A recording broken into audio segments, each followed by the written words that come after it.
రంగారెడ్డి జిల్లా మీర్పేట్ మహిళ హత్య కేసులో నిందితుడు గురుమూర్తిని వాళ్ళ పోలీసులు కోర్టు ముందు హాజరుపరచనున్నారు. మహిళ హత్య కేసులో దర్యాప్తులో కీలక విషయాలు సేకరించారు పోలీసులు. మృతదేహానికి సంబంధించి శరీర అవయవాలు కాల్చిన ఆనవాళ్లని సేకరించిన పోలీసులు కాల్చిన ఆనవాళ్ల నుంచి DNA సేకరించారు. దొరికిన DNAని పిల్లల DNAతో టెస్ట్ చేయనున్నారు. మరోవైపు ఇవాళ మరోసారి గురుమూర్తిని ప్రశ్నించనున్నారు పోలీసులు.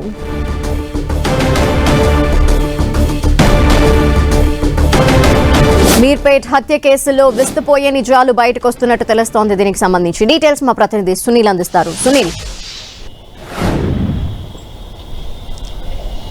రంగారెడ్డి జిల్లా మీర్పేట పోలీస్ స్టేషన్ పరిధిలో చోటు చేసుకున్నటువంటి సంచలన మర్డర్ కేసులో పోలీసుల దర్యాప్తు ముమ్మరంగా కొనసాగుతుంది. ఇక్కడ ఎలాంటి ఆనవాళ్లు లభించినటువంటి ప్లేసెస్లో పోలీసులు కొన్ని కీలక ఆధారాలు సేకరించారు.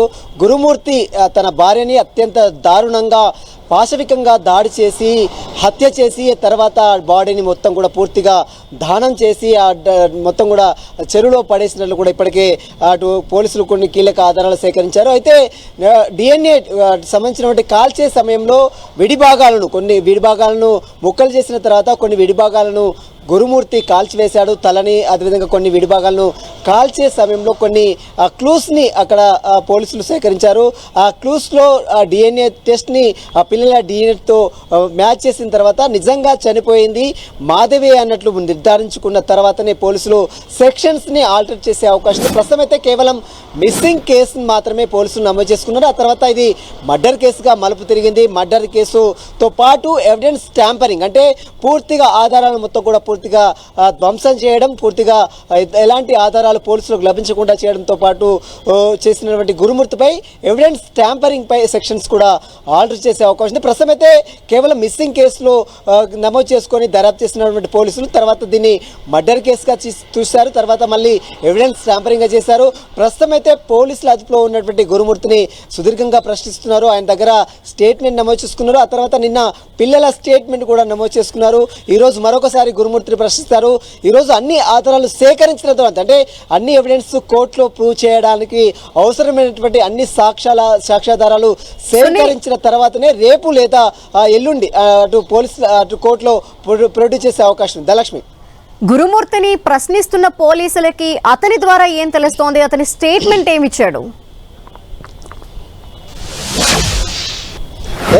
క్షణికావేశంలో అతను మర్డర్ చేసినట్లు ఒప్పుకున్నప్పటికీ కూడా అందుకు సంబంధించినటువంటి ప్రూఫ్స్ ప్రాథమికంగా ఎవిడెన్స్ అనేది కోర్టు ఖచ్చితంగా ప్రూవ్ చేయాల్సినటువంటి అవసరం పోలీసులకు ఉండేది. కానీ అక్కడ ఎలాంటి ఆనవాళ్ళు లేకుండా అటు పకడ్బందీ ప్లాన్తో గురుమూర్తి హత్యను చేశాడు. ఆ తర్వాత హత్య చేసిన తర్వాత ఎవిడెన్స్ ఎక్కడ కూడా లభించకుండా ఆ బాడీకి సంబంధించినటువంటి ఆనవాళ్ళు లేకుండా చేశారు. ఆ తర్వాత ఆ బాడీకి సంబంధించినటువంటి మెటీరియల్స్ మొత్తం కూడా కాల్చిన తర్వాత ఆ సమయంలో మొత్తం తీసుకువెళ్ళి చెరువులో పడేసినటువంటి పరిస్థితి చూస్తాం. అయితే కాల్చే సమయంలో శరీర విడిభాగాలని కాల్చివేసే సమయంలో కొన్ని ఎవిడెన్స్ అక్కడ వదిలిపెట్టినట్టు కూడా తెలిసింది. ఆ ఎవిడెన్స్ని నిన్న క్లూస్ టీమ్ అధికారులు కొన్ని ఎవిడెన్స్ని కలెక్ట్ చేశారు. ఆ ఎవిడెన్స్ ఆధారంగా చనిపోయినటువంటి మాధవి శరీర భాగాలు కాల్చే సమయంలో దొరికినటువంటి కొన్ని ఎవిడెన్స్ దాన్ని DNAకి పంపించారు.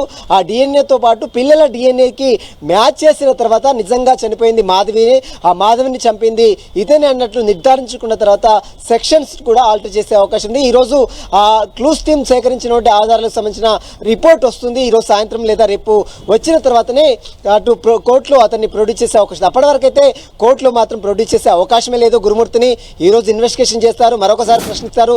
అతని దగ్గర స్టేట్మెంట్ నమోదు చేసుకున్నారు, పిల్లల స్టేట్మెంట్ని నమోదు చేసుకున్నారు. పిల్లల స్టేట్మెంట్లో కొన్ని కీలక ఆధారాలు కూడా లభించాయి. నిన్న ఎందుకంటే తల్లి లేదు, 10 సంవత్సరాల తన పాపని పోలీసులు అనేక ప్రశ్నలు అడిగారు. ఇంట్లోకి రాగానే కొంత దుర్వాసన వచ్చిందని పాప పోలీసులకు సమాచారం ఇచ్చింది. ఆ తర్వాత అక్కడ నుంచి తన తల్లి కనపడలేదని చెప్పడం, ఆ తర్వాత అతను తండ్రిని అడిగితే మౌనంగా ఉండడం చెప్పడం, ఇవన్నీ కూడా పోలీసులు ప్రతిదీ కూడా ఎవిడెన్స్ కలెక్ట్ చేశారు. ఆమె యొక్క స్టేట్మెంట్ కూడా నమోదు చేస్తున్నారు. కాబట్టి ప్రతిదీ కూడా ఈ కేసులో కీలకంగా మారే అవకాశం ఉంది. ధనలక్ష్మి. మరోపక్క గురుమూర్తి ఫోన్ లో మరొక మహిళకి సంబంధించిన ఫోటోల్ని కూడా పోలీసులు గుర్తించారని తెలుస్తోంది. ఫోన్ కాల్ డేటా కావచ్చు, వాట్సాప్స్ కావచ్చు, వీటికి సంబంధించి డేటా రిట్రీవ్ చేసే పనిలో కూడా పోలీసులు ఉన్నారు అని తెలుస్తోంది. ఇదెంత వరకు వచ్చింది? ప్రస్తుతం అయితే అన్ని కోణాల్లో అటు గురుమూర్తి కాల్ డేటాతో పాటు అటు మాధవి కాల్ డేటాను కూడా పోలీసులు అనాలిసిస్ చేస్తున్నారు. మాధవి ఇంకా ఎవరితోనైనా మాట్లాడిందా లేదా గురుమూర్తి ఎవరితోనైనా మాట్లాడా, ఎందుకంటే కొన్ని అనేక ఆరోపణలు కూడా వినపడుతున్నాయి. మాధవి ఇల్లీగల్ ఎఫైర్ పెట్టుకుందని, ఇతను ఇల్లీగల్ ఎఫైర్ పెట్టు, కానీ ఎక్కడ కూడా దాన్ని ఎస్టాబ్లిష్ మాత్రం పోలీసులు ఎక్కడ కూడా చేయలేదు. ఇదంతా కూడా పూర్తిగా రూమర్స్ మాత్రమే అని అటు పోలీసులు కొట్టిపారేస్తున్నారు. నిజంగా అసలు ఏం జరిగింది, నిజంగా వాళ్ళిద్దరి మధ్య క్షణికావేశంలో ఇంట్లో గొడవ జరిగితే ఇదంతా జరిగినట్లు పోలీసులు ప్రాథమికంగా నిర్ధారించారు. కానీ బయట మాత్రం ప్రచారం మాత్రం అనేక విధాలుగా ప్రచారాలు జరుగుతున్నాయి, ఇల్లీగల్ ఎఫైర్ అని, అది ఇంకోటి అని చెప్తున్నారు. కానీ పోలీసులు మాత్రం వాటిని కూడా కొట్టిపారేస్తున్నారు. కేవలం ఇంట్లో ఇద్దరికి భార్యాభర్తల మధ్య గొడవ జరిగింది. ఆ గొడవలో మాత్రమే ఇద్దరు క్షణికావేశంలో గురుమూర్తి తన భార్యపై దాడి చేయడం, ఆ తర్వాత ఒక్కసారిగా తలకు ఆ గోడకేసి కొట్టడంతో క్షణికావేశంలో ఆమె చనిపోయింది. ఆ తర్వాత వెంటనే ఏం చేయాలో అర్థం కాక ఆ బాడీని మొత్తం కూడా పూర్తిగా దొరకకుండా, పోలీసులు దొరకకుండా, ఎలాంటి ఎవిడెన్స్ దొరకకుండా చేయాలనే ప్లాన్తోనే ఈ గురుమూర్తి ఇదంతా చేశాడన్నట్లు కూడా పోలీసులు చెప్తున్నారు. దానికి సంబంధించిన ఇదంతా కూడా కోర్టులో ప్రూవ్ చేయాలని, గురుమూర్తి మర్డర్ చేసిన, గురుమూర్తి తన భార్యను చంపిండి అనడానికి గల ప్రధాన ఆధారాలు కోర్టులో ప్రూవ్ చేయాల్సిన అవసరం ఉంటుంది. ఎందుకంటే ప్రతిదీ కూడా కోర్టు న్యాయస్థానం ఖచ్చితంగా ఎవిడెన్స్ అనేది చూస్తుంది. కాబట్టి ఆ ఎవిడెన్స్ కలెక్ట్ చేయడంలో పోలీసులు కొంత ఎవిడెన్స్ కలెక్ట్ చేయడంలో కొంత ఇబ్బందులు పడుతున్నారు. ఎందుకంటే ఎక్కడ కూడా ఆనవాళ్ళు లభించలేదు. అయితే కాల్చివేసే సమయంలో అతను కేవలం తలను, కొన్ని శరీర భాగాలను కాల్చివేసే సమయంలో కొన్ని ఎవిడెన్స్ కూడా అక్కడ దొరికినట్లు క్లూస్ టీమ్ అధికారులు సేకరించారు. ఆ ఎవిడెన్స్ని ఎఫ్ఎస్ఎల్ రిపోర్ట్ పంపించారు. ఎఫ్ఎస్ఎల్ రిపోర్ట్లో వచ్చిన తర్వాత దాన్ని డిఎన్తో మ్యాచ్ చేస్తారు. పిల్లల డిఎన్తో మ్యాచ్ చేసిన తర్వాత వారిద్దరికీ సరి చూస్తే మాత్రం ఈ రిపోర్ట్ను కూడా కోర్టులో ప్రొడ్యూస్ చేసే అవకాశం ఉంది. ఇవన్నీ ఆధారాలు సేకరించిన తర్వాతనే కోర్టులో గురుమూర్తిని ప్రొడ్యూస్ చేసే అవకాశం అయితే ఖచ్చితంగా కనబడుతుంది. ఈ రోజు అయితే గురుమూర్తిని ఎట్టి పరిస్థితుల్లో కోర్టులో ప్రొడ్యూస్ చేయరు. ఈ రోజు మరొకసారి గురుమూర్తిని ప్రశ్నిస్తారు. ప్రస్తుతం సరూర్ నగర్లో ఉన్నటువంటి ఎస్గోటి కార్యాలయంలోనే గురుమూర్తి ఉన్నారు. గురుమూర్తి స్టేట్మెంట్ నమోదు చేసుకున్నారు. నిన్న రాత్రి సీన్ రీకన్స్ట్రక్షన్ కూడా చేసినట్టు కూడా సమాచారం తెలుస్తుంది. ఎక్కడెక్కడ తీసుకెళ్లారు, ఎక్కడెక్కడ ప్లేసెస్లో అవయవాలు, శరీర అవయవాలని పడవేశారు, ఎక్కడెక్కడ కాల్చివేశారు, వీటన్నిటికి సంబంధించిన pin to pin report, scene reconstruction మొత్తం కూడా చేసినట్టు కూడా సమాచారం ఉంది.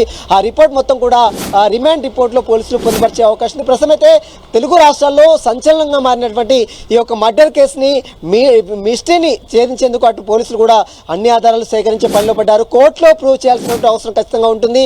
ప్రతిదీ కూడా అదే ఏదైనా ఆన్ రికార్డ్ చెప్తే సరిపోదు. కాబట్టి ఖచ్చితంగా ఎవిడెన్స్ అనేది ఖచ్చితంగా కోర్టు పరిగణలోకి తీసుకుంటుంది. కాబట్టి ఆ ఎవిడెన్స్ కలెక్ట్ చేయడంలోనే పోలీసులు నిమగ్నమయ్యారు. ప్రస్తుతం అయితే ఎఫ్ఎస్ఎల్ రిపోర్ట్తో పాటు గురుమూర్తి స్టేట్మెంట్, పిల్లల స్టేట్మెంట్ కూడా నమోదు చేసుకున్నారు పోలీసులు. ప్రస్తుతం అయితే ఈ రోజు మరొకసారి అతన్ని ప్రశ్నించి కొన్ని ఆధారాలు కూడా పోలీసులు సేకరించే అవకాశం ఉంది. ధనలక్ష్మి. Thank you Sunil.